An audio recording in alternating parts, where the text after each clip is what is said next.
Did you know guys, na isa sa pinakamalaking coffee chain sa Pilipinas ay nagsimula lang sa isang maliit na kiosk dito sa Cebu. And it all started in 1996 when Steve Benitez, a Cebuano entrepreneur, noticed na walang masyadong local coffee shops na nagpo-promote ng Filipino coffee. Kaya yun, in-start niya yung Boss Coffee as a small kiosk in Ayala Center, Cebu. Ganito kasi yun. Steve focused on using local ingredients like benguets, coffee beans, and promoting Filipino culture through his brand. He expanded slowly but surely, opening branches in key cities and malls. Today, Boss Coffee has over 100 branches nationwide and even export Filipino coffee beans globally. And trivia lang guys, Boss Coffee was one of the first local coffee chains to compete with international brands like Starbucks. Diba? Look at nun.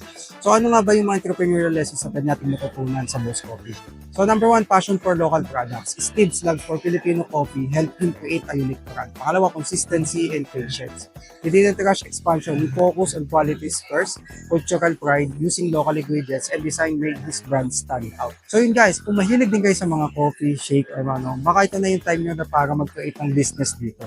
So yun guys, JC Februalet, sa entrepreneur at naniniwala na kaya natin maging successful sa ating bansa, Pilipinas. Thank you.